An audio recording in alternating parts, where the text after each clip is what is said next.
Hey everyone, me Kevin here. Multiple stimulus updates out this morning, and it's just another usual day where we look, is the cat alive or dead? It's like Schrodinger's box, except it's, is stimulus alive or dead?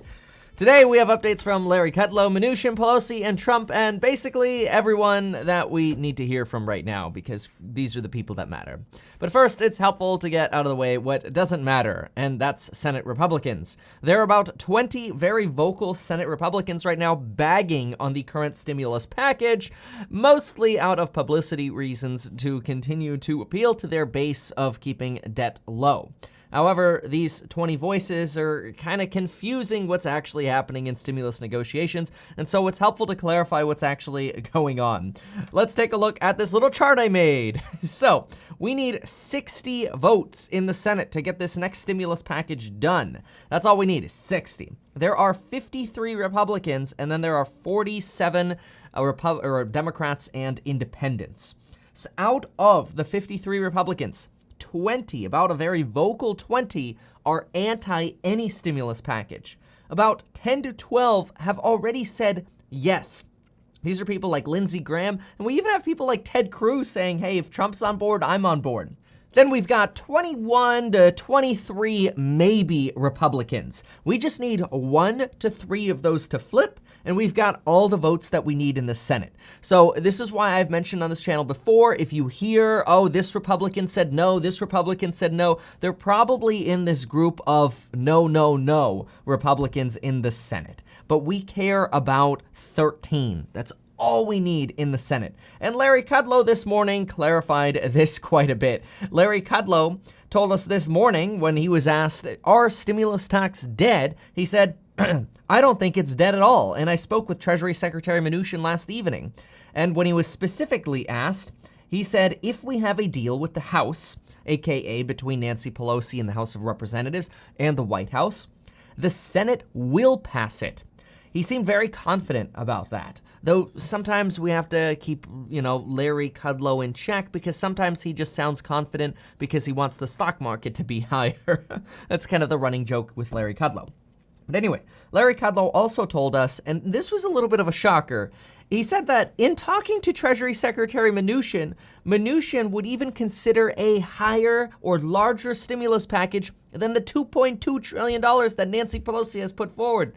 Now that is a head scratcher, and that seems very unlikely to happen. But he was also, we've also been wondering, what is the limit? How high will Republicans go? And so previously, before this recent negotiation, Donald Trump said that $2 trillion is the red line. Yesterday, though, a Trump advisor was asked, is $2 trillion still a red line? AKA, is anything over $2 trillion off the table? And the advisor responded and said, well, we're already at about $1.9 trillion the way we calculate it, not $1.8 trillion. But no, there are no red lines right now. Interesting. This seems to be a softening from the Trump side. And as I mentioned yesterday, I think we need 3 things to see a Trump presidency. And this isn't me taking side. This is just what I think Trump needs to win. We need either a treatment or vaccine for COVID. We need a stimulus package and a very strong stock market by the time Election Day comes around. And so it's no surprise that the Trump side is very enthusiastic about a larger stimulus package. Trump this morning on Fox stated that Republicans want a stimulus package, but we're having a hard time with Nancy Pelosi, he said. He said this in the same interview that he also said that he doesn't believe Nancy Pelosi could pass a basic aptitude test. And why is Joe Biden coughing a lot? Donald Trump says Biden's plan to cut the Trump taxes that were passed in 2017, the Trump tax cuts, Biden's plan to eliminate those will raise taxes on everyone, especially those making under $400,000.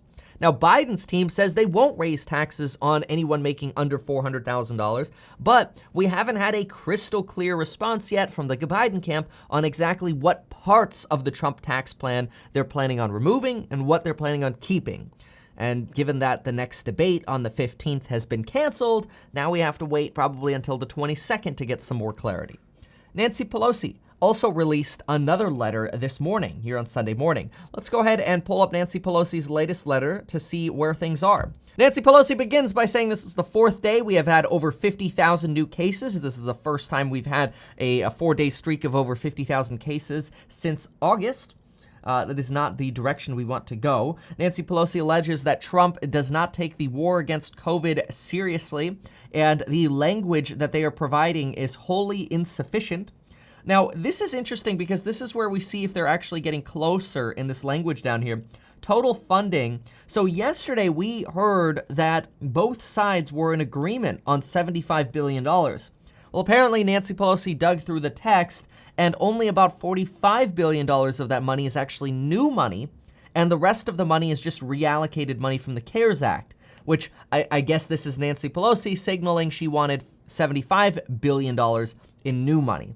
So it's like every little line item that is slightly different from what Nancy Pelosi wants ends up going into one of these letters, and this is Nancy Pelosi characterizing the negotiation as still being ongoing. Regarding testing, she says that the language on testing requires individual states to have compacts with their legislative bodies, but that's going to be a recipe for delay when we need to move forward as a country with a plan right away. What I will say that's positive about this is these things seem solvable, right? We're not here talking about we don't want stimulus checks, we don't want unemployment, or we want twice as much as the Republicans want. We're talking about minor things. Seriously? Like whether the $75 billion is new money or old money, does it really make a difference, Nancy? Does it really matter if the legislative bodies have to have a compact to create whatever these testing regimens are that Nancy Pelosi wants? Like Republicans, come on, can we just line that out? Nancy Pelosi, can you be happy with the 75, the way they've allocated it? Like now it just seems like we're playing with like the pennies of the deal, and we need to get this broader scope done. My goodness. On metrics, look at how detailed this is getting. And again, when counter offers, keep this in mind, when I negotiate real estate deals, and this is a daily thing for me. If somebody makes you an offer of $500,000 on a $600,000 property, the first negotiation you're having, like the biggest conversation you're having, is price. But now let's say you guys both agree on $550, meet in the middle, and then somebody comes back and says, well, I really don't want to pay the home warranty plan. I'll go for that price, but, I really want a 16-day close of escrow instead of a 17-day close of escrow. Like, now we know we're gonna have a deal when we're that close in a real estate deal. Now it's just the little BS, we call it, like the cleanup counteroffer. So on that side, I feel optimistic. I don't want to be falsely optimistic, but when I relate this to real estate as a real estate investor, this is pretty dang common for me. It just feels annoying because it's making us wait longer for this little junky stuff. Like somebody just roll already. Like look at this metrics. The definitions for community spread and the rate of transmission under the Trump administration are too low. They are 1/10 of what we need to recognize to stop continuing spread of the virus. Blah, blah. Okay, pretty minor here. I mean, I'm not saying it's not important, but it's small counteroffer. And then look at the other counteroffers here. We've got minor counteroffers here on territories, tribal communities, because remember, Nancy Pelosi uses these letters to communicate her demands to Republicans as well. She hasn't spoken directly with Donald Trump for over a year. She uses these letters to do that. Cruelly, nothing to address inequities in COVID incidents and impact on communities of color. National plan, tragically, the Trump administration has no national plan. Right, I mean, because it sounds like they had a state plan instead of a national plan. So, like, if this is it seems like we're really close. Again, no mention of any issues about stimulus checks, airlines, restaurants, unemployment. None of that is being mentioned. In yesterday's letter, we had more mention. See, look at yesterday's mention. This was yesterday. It makes me wonder if they cleaned this up. This was yesterday's letter. See, yesterday she was talking about unemployment insurance being $200 billion apart. Has that been resolved? Like, is this it? Is this what's left in today's letter? Because if this is what's left, that's like nothing. So I'm optimistic about that. Obviously, we'll have to keep staying on top of this information and this negotiation here. On COVID, it is true that we did have over 50,000 cases. We are now at 54,639 new positive cases as of Saturday. And folks, this is a signal that you want to get your life insurance. Sign up in as little as 5 minutes. Of course, you can Apple Pay or Android Pay for it. You don't have to talk to a broker or anything annoying. Like, you just sign up on your phone. Use that link down below. It makes it so easy for you. That's the only reason Lauren and I signed up. We hate talking to people on the phone. It's a waste of time. And then also, of course, get your 2 free stocks with Webull. When you sign up for Webull, deposit $100, they give you 2 free stocks worth up to $1,600. That offer expires on October 15th, by the way. Also, yesterday I mentioned that trend searches for COVID are increasing. This is true at the same time as we are seeing case counts increase. We'll have to see, though, how much these trend result increases relate to Donald Trump's diagnosis.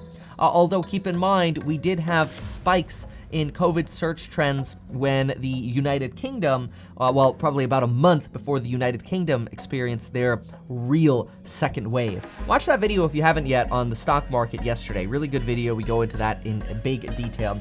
So there you have it. If you've appreciated this, please consider sharing it. And folks, we'll see you in the next video.